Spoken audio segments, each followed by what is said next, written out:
With everything we learned until now. And I'm not sure what Ubazeh goes on, but Bepashtus, Ubazeh goes on the idea of Hein Gvuraisav. The idea that Hashem conceals himself, and we don't see Elikus. And that the concealment is real.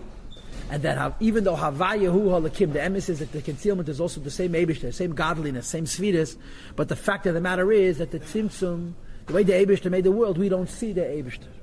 And this whole concept of Heina Gvur Yisov, it explains what the Zayah says.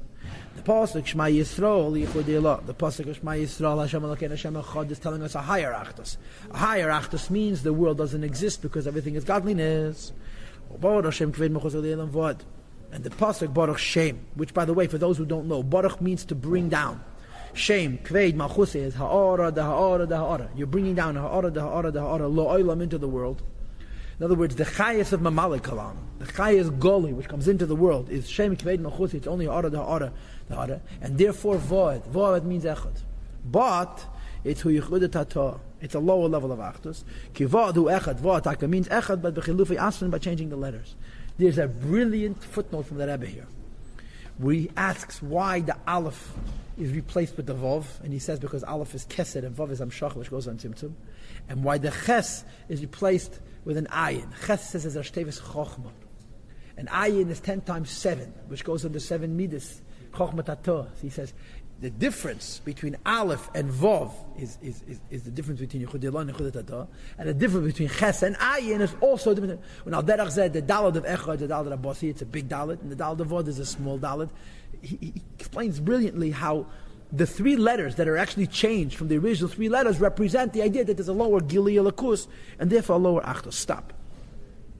The point that the Rebbe is saying here really is the Zayah is emes. Zayah speaks truth. If you speak truth, what do we know? There's no world. If there's no world, why does the Zayah mention Baruch Shem? If you're holding my Chud, you love us Baruch Shem. And the Teretz says there has to be a world. And because there has to be a world, there has to be a tzimtzum, so that there should be able to be a Baruch Shem. I think I told you already the mice with the Ruzhner. The Ruzhner was a little boy, met the Alter Rebbe. And he asked the Alter Rebbe, how could a Yid say, V'ahavtas Hashem Elokecha after Echad? If you say Echad, there's nothing besides for the Eibishter. V'ahavtas Hashem Elokecha. So the Alter Rebbe told him, because in the middle you say Baruch Shem. What's the pshat in this mice? When we say Baruch Shem, why do we say Baruch Shem? We say Baruch Shem because Echad is not realistic. We don't actually hold in a Madrega where everything is godliness. We're not up there. So we're lying. We're behaltnish by them. So we say Baruch Shem, which means I exist, but God is my master. It's also Achdus. It's just a lower Achdus than I say V'ahavta. But if you're a Tzaddik Gomor, with a Neshama that's from Atzilas, like the Ruzhner, even as a little boy, and you see Yichudi Allah, like I see fingers, yeah? So how can you say you love the Eibishter? You don't exist. Sometimes says you have to force yourself to go down to a Madrega of Baruch Shem, which is Yichud Tata. You have to force yourself to descend to a place where the world exists and say Baruch Shem so that you can do the mitzvah you have to Hashem. It's mamish pum fakir from us. And the Alter Rebbe later told his Chassidim that this boy asked a question that the greatest Chassidim don't understand. The Alter Rebbe goes, hey, look at Ruzhner. The Alter Rebbe explains why. And the answer basically is Nisava Kadosh Baruch Hu Liyas Leis Baruch Dira B'Tachteinu. They made a world. And he allows for there to be Yichud Tata. Yichud Tata means there's a Welt. And the bittel in this Welt is, first of all, it exists, and then it's bottle. So that there should be Avoida and Dira B'Tachteinu. But in Shari'ichet V'Amunah, he doesn't use the Lashon Dira B'Tachteinu. He uses a different Lashon. But it's the same thing. Kihine. Indeed. Sibes V'Tam Atzimtzum V'Hester Azeh. The reason, the cause and the reason for this contraction and this concealment, Shehistid V'Helam HaKadosh Baruch Hu, that God Almighty concealed and hid. It's the life of the world. So that the world should be, nire, appear. Appear means it's a lie, but it should look to us as if it's something separate that's unto itself. The reason for this is Yadua. Here goes another Yadua. It's a Bavist, everybody knows, Lakil to everybody. The ultimate purpose of the creation, who is, and again, in Tanya Perek Lamed Vav he says, Dira B'Tachtenim. Here he says, Ano Emlech, which is really, in my view, the same thing. Bishvil his Galas, Malchus Yisbarach. Hashem wants to be a king. And the rule is, Dein Melech B'Layam. You can't have a king without nations. If the Eibishter wants to be a father, it's enough Atzilus. Because over the Midas and the Spheres of Atzilus, and the Shamas Atzilus, you have a relationship with Av and Ben. The Eibishter wants to be a herder of animals. It's enough malachim. Malachim are called Chayes HaKedesh. They're very, very holy, but they have no b'chira. The Eibishter can herd millions of animals. L'gduda vein mispar animals. But the Eibishter wants to be a melech. To be a melech has two requirements. And they're both indicated in the words, Ein melech b'lei am. There's no king without a people. Am means a nation. There's two translations to the word am. Number one, Lashon Imay, like him. To be subjects of a king, you have to be a human being with free will. Because the key to Melucha is Malchusei Berotzein Kiblu Aleihem. We make him a king. A person cannot king of other people. When a person imposes his kingship on others, he's called a dictator. Kings are made by people, so people have to have free will. So the first definition of Ein Melech B'Am is have to be like him. On the other hand, the second definition is Pirish Am is Meloshen Eimamis. Eimamis means withering, weak, dying.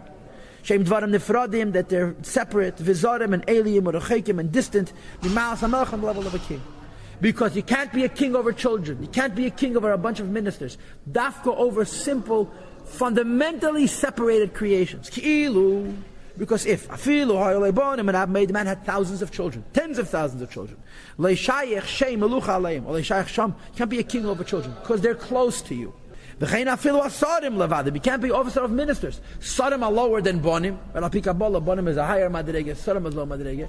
But you can't be over king over people who understand you. You have to be a king over people who accept you. And that's Am Lashon Eimamis. The beauty and the honor and the power of a king comes from many people. Taka low, Taka don't understand the king and not close to the king in any way, shape, or form. But they're able to make him into a melech. And the Eibishter wants melucha, he wants to be a king. If the Eibishter wants to be a chastan, he creates atzilus. If he wants to be a chocham, he creates atzilus. He wants to be a melech. To be a melech, you have to have biyah. You have to have worlds that are separate from malakus. And that's why you have to have tzimtzum. And that's why there's an inyan of Baruch Shem and Yichud Tato. It concludes the Alter Rebbe, the shame, the divine name which indicates this attribute, this sweet of Malchus. Now remember, in Perek Dal he explains Shem Havaya. In Perek Vav he explains Shem Elikim. That's called Gedula and Gvura, Chesed and Gvura of Atzilus. Yesh Me'ayin and the power to conceal. Now he's explaining Adnai, which is Malchus.